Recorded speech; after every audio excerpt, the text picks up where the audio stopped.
ডাকাতির চেষ্টা আটকে গেল কাদায়। লুটের সামগ্রী ভর্তি লরি আটকে গেল কাদায়। পশ্চিম মেদিনীপুরের চন্দ্রকোনায় ডাকাতির চেষ্টা, গুদামে রক্ষী এবং কর্মীদের বেঁধে অবাধে লুট করা হয় ইলেকট্রিক সরঞ্জাম। সেই সব সরঞ্জাম তোলা হয় লরিতে, আর ঠিক এই লরিটাই পালানোর সময় তার চাকা আটকে যায় কাদায়। ফলে শেষ রক্ষা হলো না, লুটের সামগ্রী ভর্তি লরি ছেড়ে পালায় ডাকাত দল। লরির সূত্রেই ডাকাত দলের হদিশে চেষ্টা চালাচ্ছে পুলিশ। সুকান্ত আমাদের প্রতিনিধি রয়েছে। সুকান্ত, শেষ রক্ষা হলো না, ডাকাত দলের কোনো হদিশ মিলল?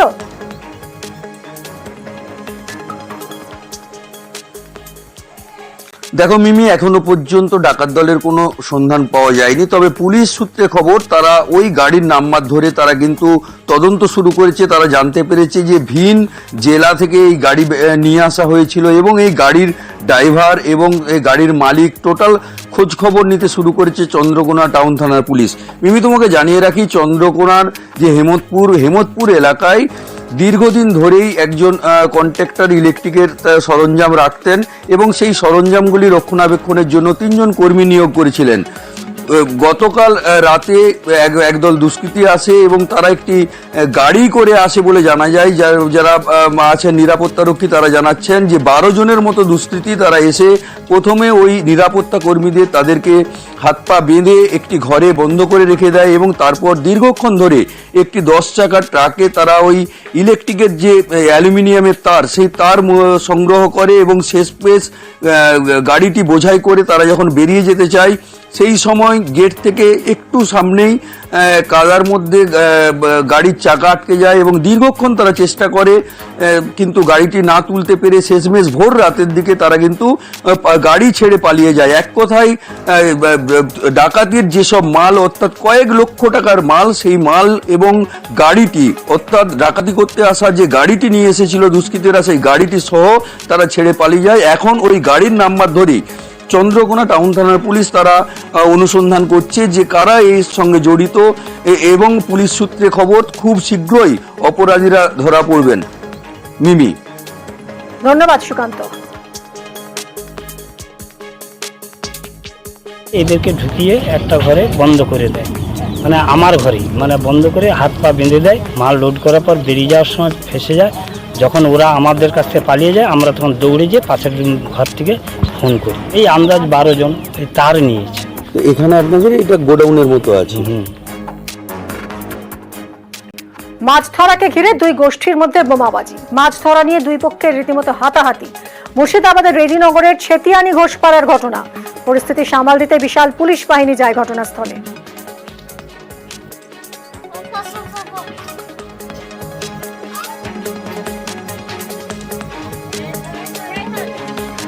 মাছ ধরাকে কেন্দ্র করে 2 গোষ্ঠীর মধ্যে ব্যাপক বোমাবাজি। মুর্শিদাবাদের রেজিনগর থানার ছেতিয়ানি ঘোষপাড়া এলাকায় ঘটেছে এই ঘটনা।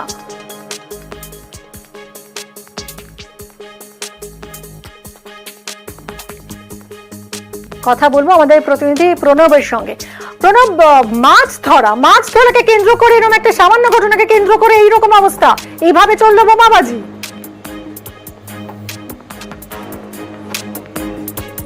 একদম তাই। দেখো, যে দাঁতপুর বিল রয়েছে সেই বিলে মৎস্যজীবীরা সাধারণত মৎস্য চাষ করে থাকে, তার মধ্যেই তোমার আরও অন্য একটি গোষ্ঠীর তারা মাছ ধরতে নামে। তাই নিয়ে গণ্ডগোলের জেরেই কিন্তু ব্যাপক বোমাবাজি হয়, বাড়ি ভাঙচুর হয় এবং একে কেন্দ্র করে যথেষ্টভাবে উত্তেজনা ছড়ায়।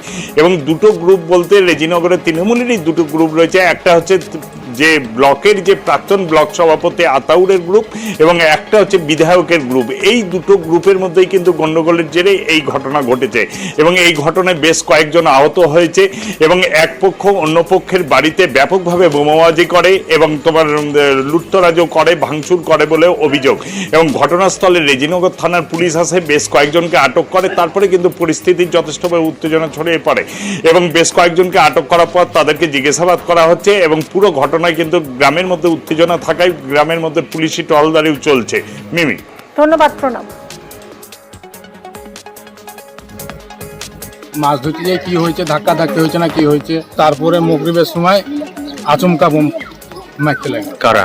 এই আদালে আছে, তাচিরুল আছে, ওয়াব আছে, মোহাম্মদ, সবকত। আপনারা কোন দল করেন? তৃণমূল তো, ওরাও তৃণমূল। নিজেদের মধ্যে গোষ্ঠীদ্বন্দ্ব? হ্যাঁ, আমি হচ্ছে হ্যান্ডিক্যাপ মানুষ, ওরাই বোম মেরে আমাকে এরকম হ্যান্ডিক্যাপ করে দিচ্ছে, আর ওরাই আমার বাড়ির ছাতে বোম মারছে। আমি এখন বিচার চাই, পুলিশ আসেনি, পুলিশে বুঝছে আমাদের কিছু করার নাই। বিলে মাছ ধরাধরি কি হয়েছে আমরা জানি না, আমাদের বাড়ির বাপ ভাই কেউ যায়নি। সন্ধ্যাবেলা একবারে বোম গুলি মাস্কের ঝাবালি বাড়ির ভিতরে তাড়া করছে, বাড়িতে বোম মেরেছে দুটো, আমাদের ঘরে পর্যন্ত খুঁজে ফেলে আমরা বাচ্চা আছি, রুহাব মেম্বার হয়ে এগুলো করাইছে, কুদু করাইছে। আমরা চাইছি এদের শাস্তি হোক, আমরা বাড়িতে টিকবো সেই ব্যবস্থা হোক। ফের কর্মবিরতিতে আলু ব্যবসায়ীরা। প্রগতিশীল আলু ব্যবসায়ী সমিতির কর্মবিরতির জেরে হিমঘর থেকে বন্ধ আলু সরবরাহ, ফলে ভিন রাজ্যে আলু সরবরাহ করতে না পারার প্রতিবাদ। বাজারে কর্মবিরতির প্রভাব পড়ার আশঙ্কা।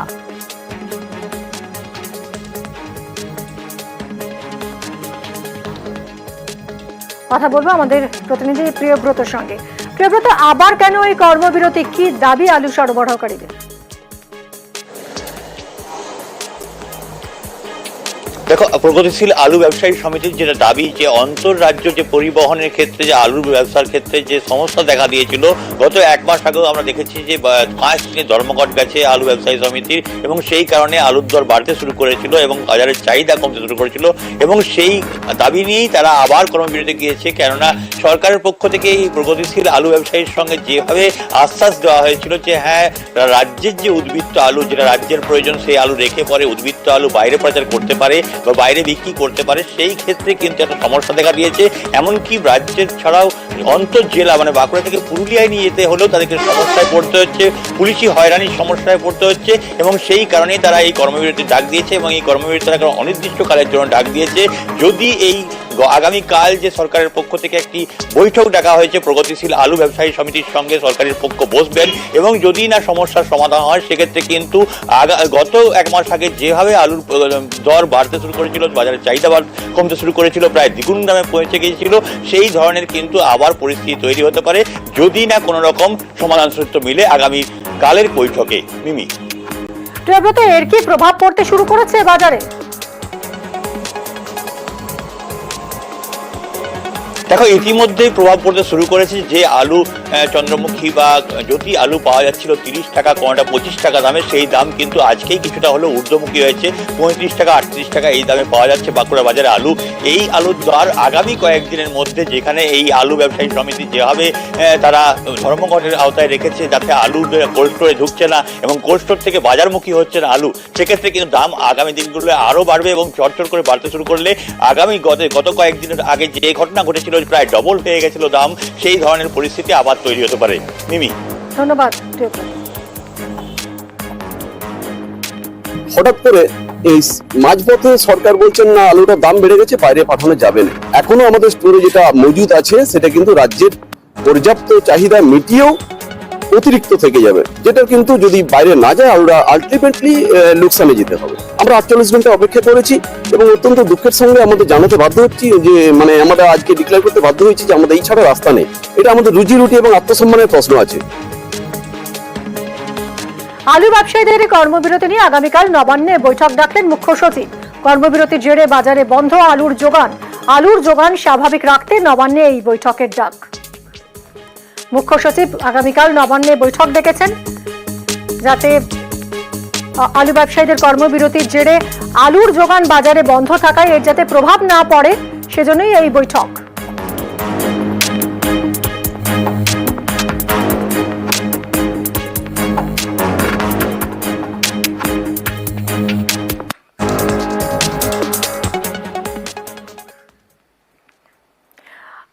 তারিখ নিউজ 18 বাংলায় আমরা দেখিয়েছিলাম যে করলা নদীর সেতু পথে কোনো রকম আলো নেই, অন্ধকারে ডুবে আছে গোটা ব্রিজ। নিউজ 18 বাংলায় সেই খবর সম্প্রচারের পরই নড়ে চড়ে বসেছে প্রশাসন।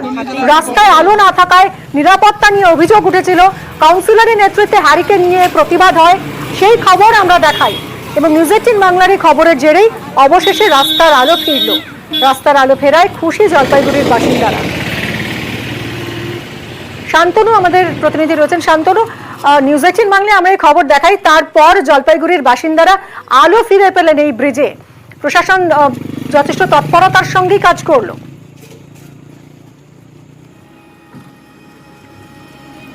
দেখো দীর্ঘ প্রায় 6 মাস ধরে কিন্তু অন্ধকারে ঢাকা ছিল এই সেতু। জলপাইগুড়ির অত্যন্ত গুরুত্বপূর্ণ এই সেতু, যার সঙ্গে 25 এবং 26 নম্বর ওয়ার্ডের যেমন সংযোগ রয়েছে, পাশাপাশি 1 ও 2 নম্বর ওয়ার্ডের বাসিন্দারা এই সেতুপথ ধরেই কিন্তু যাতায়াত করেন। কিন্তু দেখা যাচ্ছিল গত 6 মাস ধরে একে একে প্রতিটা বাতিস্তম্ভের আলোগুলো নিভে যাওয়ায় বা খারাপ হয়ে যাওয়ায় কিন্তু গোটা এলাকা অন্ধকারে ঢেকে গিয়েছিল। এই নিয়ে এলাকার মানুষের মধ্যে কিন্তু একটা অভিযোগও ছিল। স্থানীয় কাউন্সিলর থেকে শুরু করে পুরসভাকেও তারা জানিয়েছিলেন যে এই রাস্তা দিয়ে চলাচল তাদের পক্ষে অনেকটা আতঙ্কের হয়ে দাঁড়িয়েছে, কারণ চুরি ছিনতাইয়ের ঘটনা ঘটছে। এমনকি মহিলারা ইফটিচিং এর ভয়ে রাস্তা দিয়ে কিন্তু রাতে বেরোতে চাইতেন না। একা অন্তত মহিলারা এই রাস্তা দিয়ে যেতেন না, কারণ যে কোনো অপ্রীতিকর ঘটনা ঘটতে পারে এই আশঙ্কায়। কিন্তু দেখা গেল যে যখন এইরকম একটা পরিস্থিতি তৈরি হয়েছে তখন আমরা কিন্তু এই খবরটি তুলে ধরি, এবং তুলে ধরার পরেই কিন্তু দেখা যায় যে এই বিষয়টিতে নিয়ে পুরসভা পুর কর্তৃপক্ষ উত্তরবঙ্গ উন্নয়ন দপ্তরের সাথে আলাদা করে কথা বলেন, কারণ পুরসভার একটা অংশে আলোর ব্যবস্থা রয়েছে আর একটা অংশে উত্তরবঙ্গ উন্নয়ন দপ্তরে রয়েছে। দুই দপ্তর মিলিতভাবে প্রয়াস করেই কিন্তু দেখা গেল খুব তাড়াতাড়ি এই আলোর ব্যবস্থা করেছেন। আর এই আলোর ব্যবস্থা হওয়াতে দুই ওয়ার্ডের যারা বাসিন্দা রয়েছেন তাদের যাতায়াতের ক্ষেত্রে বিরাট সুবিধা হয়েছে। বিশেষ করে এলাকার মহিলা যারা এতদিন যাতায়াত করতে পারছিলেন না, তারা স্বতঃস্ফূর্তভাবে যাতায়াত করছেন। তারা বলছেন যে এই আলোটা অত্যন্ত জরুরি ছিল, না হলে পরে তাদেরকে অনেকটা ঘুরপথে যাতায়াত করতে হতো। এই নিয়ে আন্দোলনও করেছেন তারা, হ্যারিকেন হাতে আন্দোলন করেছেন। তার পরবর্তীতে যখন খবর হয়েছে সেই সময় কিন্তু কার্যত বলা যেতে পারে টনক নড়েছে পুরসভার, এবং পুরসভার তরফে উদ্যোগ নেওয়ার পরেই উত্তরবঙ্গ উন্নয়ন দপ্তর এবং পুরসভা যৌথভাবেই কিন্তু আলোর ব্যবস্থা করেছে, এবং গোটা এলাকা কিন্তু এখন আলোয় ঝলমলে। মানুষজন বিশেষ করে মহিলারা কিন্তু নিরাপদে যাতায়াত করছেন, এবং মানুষজন বলেছেন যে এই আলোর ব্যবস্থা হওয়াতে তারা অনেকটাই নিরাপদ বোধ করছেন এবং নিরাপদে যাতায়াত করছেন। মিমি, ধন্যবাদ শান্তনু। পরিবর্তন তো একদমই আলাদা। আগে তো এই রাস্তাতে যেতেই ভয় লাগতো, আমরা সন্ধ্যার পরে এই রাস্তাটা অ্যাভয়েড করতাম। দিনবাজার দিয়ে ঘুরেও গিয়েছি আমরা ওইদিকে, কিন্তু এই রাস্তাতে যেতাম না, নিরাপদ বোধ করতাম না। লাইটটা হওয়াতে তো একদম নিশ্চিন্তে যাচ্ছি আমরা, অন্ধকার থেকে অনেকটা মুক্তি পেলাম আমরা। লাইট ছিল না, অন্ধকারে তো যাতায়াত করতে একটু অসুবিধা হতোই, বাচ্চা কাচ্চা নিয়ে সবাই। তারপরে টোটো ছিল, মানে টোটো ধাক্কা লাগবে এরকম একটা থাকেই। এখন আলো হওয়াতে বেশ ঝকপকা হয়েছে আলোটা, এখন বেশ চলাফেরা করতেও ভালো লাগছে, আমাদেরও ভালো লাগছে। বেশ অনেকদিন থেকেই বন্ধ ছিল, তো খুবই অসুবিধা হচ্ছিল, মাঝখানে টর্চ জ্বালিয়ে বা কখনো একে ওকে সাথে নিয়ে যেতে হতো। তো এখন লাইট এসছে, তো এখন ভালো হচ্ছে, মানে এখন আর অসুবিধাটা হচ্ছে না। এখন যখন দাঁড়িয়ে আছি তখন একটা স্বস্তির নিঃশ্বাস ফেলতে পারছি, এই কারণে যে মা বোনেরা অনেক বেশি সিকিউর ফিল করছে। এই রাস্তাটা অন্ধকারে ডুবেছিল, আপনারা জানেন। আমরা লণ্ঠন নিয়ে আন্দোলন করেছিলাম, রাস্তা অবরোধ করেছিলাম, আপনারা খবর করেছিলেন। আপনাদের এই ক্ষেত্রে আপনাদের যে ভূমিকা সেটা সদর্থক ভূমিকা ছিল, এবং আজকে যে লাইট জ্বলছে তাতে আপনাদের একটা বিরাট ভূমিকা রয়েছে। তার জন্য আমি আপনাদের কৃতজ্ঞতা প্রকাশ করছি। বন দফতরের কুনকি হাতিকে রাখি পরিয়ে রাখি বন্ধন উৎসব পালন পরিবেশ প্রেমীদের। গরুমারা জাতীয় উদ্যানের মেদলা পিলখানায় হাতিকে রাখি পরানো হয়। অন্যান্য বারের মতো এবারেও গভীর জঙ্গলে পরিবেশ প্রেমীদের উপস্থিতিতে হাতি রক্ষার শপথ গ্রহণের মধ্য দিয়ে পালিত হলো এই বিশেষ দিন।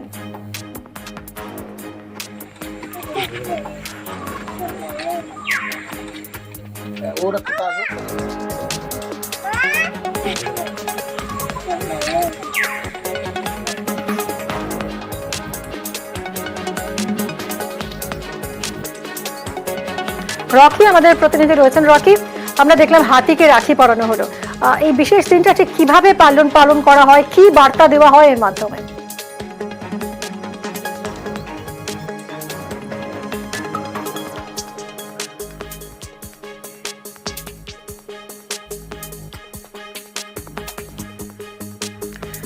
আমরা আবারও রকির সঙ্গে কথা বলবো, তবে এই মুহূর্তে যে ছবি আপনারা দেখছেন বন দপ্তরের পালন করলে তারা অন্যরকম ভাবে আজ সেখানে পৌঁছায়, এবং সেখানে কিন্তু হাতিদেরকে তারা রাখি পরান এবং তারা শপথ গ্রহণ করেন যাতে হাতিদেরকে রক্ষা করা যায়। কারণ ডুয়ার্সে বিভিন্ন এলাকায় হাতি বারবার বনাঞ্চলের বাইরে চলে আসে এবং হাতি এবং মানুষের সংঘাত হয়, যার ফলে কখনো মানুষের ক্ষতি হয়, কখনো বা হাতির ক্ষতি হয়। সেক্ষেত্রে যাতে হাতিদের কোনো রকম ক্ষতি না হয় এবং পরিবেশের যেন ভারসাম্য বজায় রাখে, তারা হাতিদেরকে সুরক্ষা করার জন্য বারবার বিভিন্ন জায়গায় কিন্তু প্রচার চালাবেন বলে প্রতিজ্ঞাবদ্ধ হয় এবং সাধারণ মানুষের কাছে আর্জি জানিয়েছে বিভিন্ন জায়গায় যে হাতিদের উপরে অত্যাচার চলছে তার জন্য বন্ধ করা হয় এবং বন দপ্তরের পাশে থেকে তাদের জন্য সাহায্য করা হয় এবং এই দিনকে তারা এভাবেই আজ পালন করলো এবং তারা চাইছেন প্রাণীকুলের মধ্যে যে সবচেয়ে বড় প্রাণী হাতি তার জন্য বেঁচে থাকে আর তাদের সুরক্ষার জন্য তারা ব্যবস্থা গ্রহণ করবে। মিমি, ধন্যবাদ রকি।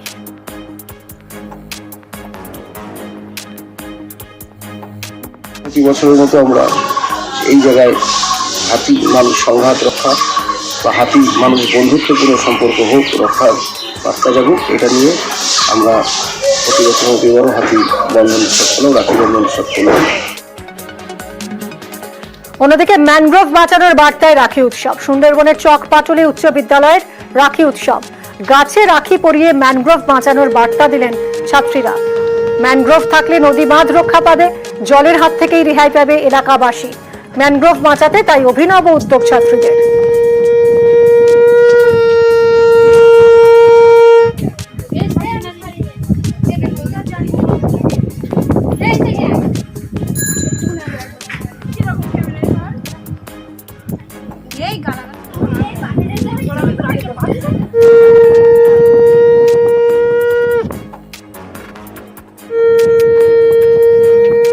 কথা বলবো অনুপম আমাদের প্রতিনিধির সঙ্গে। অনুপম, এক অন্যরকম রাখি বন্ধন, একেবারে সুন্দরবন বাঁচাতে এক অভিনব উদ্যোগ ছাত্রীদের।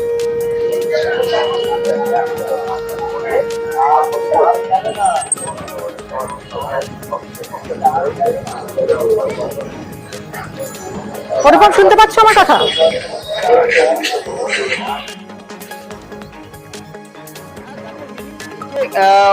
হিঙ্গলগঞ্জ, এই হিঙ্গলগঞ্জে সুন্দরবন এলাকা, প্রত্যন্ত এলাকা, এখানকার একটা সব থেকে বড় সমস্যা সেটা হচ্ছে নদী বাঁধ। তার কারণ প্রতি বছরই নদী বাঁধ ভেঙে কিন্তু গ্রামের পর গ্রাম কিন্তু জলে প্লাবিত হয়ে যায় এবং এই নদী বাঁধকে একমাত্র বাঁচাতে পারে সেটা হচ্ছে ম্যানগ্রোভ। আর সেই ম্যানগ্রোভ বাঁচানোর জন্যই একদম ম্যানগ্রোভ বাঁচানোর জন্য কিন্তু যে চকপাটলি স্কুলের ছাত্রীরা আজকে সেই ম্যানগ্রোভকে মানে রাখি পরিয়ে ভাইয়ের আসনে বসালো এবং ম্যানগ্রোভ বাঁচানোর যে একটা বার্তা দিল। তাদের যেটা মূলত যেটা উদ্দেশ্য যে এই সুন্দরবন এলাকার হাসনাবাদ হিঙ্গলগঞ্জকে বাঁচাতে গেলে প্রধান হচ্ছে ম্যানগ্রোভ বাঁচাতে হবে এবং ম্যানগ্রোভ বাঁচাতে গেলে প্রথম ম্যানগ্রোভ কাটা যাবে না এবং ম্যানগ্রোভ পুঁততে হবে এবং ম্যানগ্রোভকে রক্ষণাবেক্ষণ করতে হবে। সেই জন্য একদিকে যেমন তারা ম্যানগ্রোভে রাখি পরিয়ে ম্যানগ্রোভ বাঁচানোর উদ্যোগ নিল এবং আরেকদিকে এলাকার মানুষকে বার্তা দিল যে ম্যানগ্রোভ বাঁচাতে হবে, ম্যানগ্রোভকে সংরক্ষণ করতে হবে, তাহলেই নদীর বাঁধ বাঁচবে এবং নদীর বাঁধ বাঁচলেই কিন্তু গ্রামের পর গ্রাম মানুষ বাঁচবে। তাও এই বার্তা দেওয়ার জন্যই কিন্তু এই চকপাটলি স্কুলের যেসব ছাত্রছাত্রীরা তারা আজকে এই নদীর ধারে যে ম্যানগ্রোভ সেই ম্যানগ্রোভে রাখি পরিয়ে আর নতুন বার্তা দিল এই সন্দেশখালী, হিঙ্গলগঞ্জ, হাসনাবাদ সহ বিস্তীর্ণ সুন্দরবন এলাকার মানুষকে। মিমি, এই বার্তার ফলে মানে এই আজকের এই উদ্যোগের ফলে কি সত্যি সচেতনতার বার্তা হলো?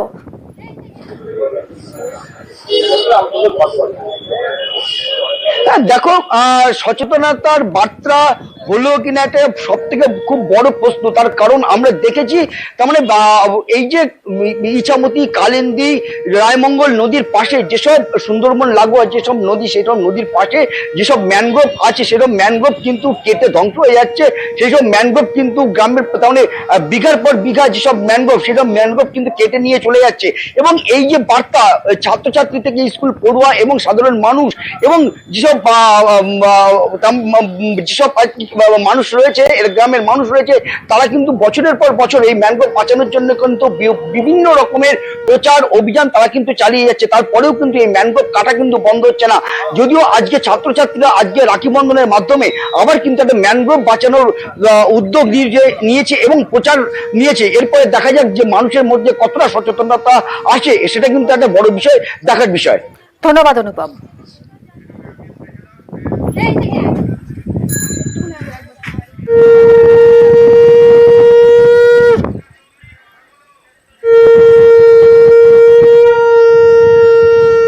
ম্যানগ্রোভ বাঁচানোর বার্তায় রাখি উৎসব। সুন্দরবনের চকপাটুলি উচ্চ বিদ্যালয়ের রাখি উৎসব, একেবারে অন্যরকম রাখি উৎসব। গাছে রাখি পরিয়ে ম্যানগ্রোভ বাঁচানোর বার্তা দিলেন ছাত্রীরা। ম্যানগ্রোভ থাকলে নদী বাঁধ রক্ষা পাবে, জলের হাত থেকে রেহাই পাবে এলাকাবাসী। ম্যানগ্রোভ বাঁচাতে, তাই অভিনব উদ্যোগ ছাত্রীদের।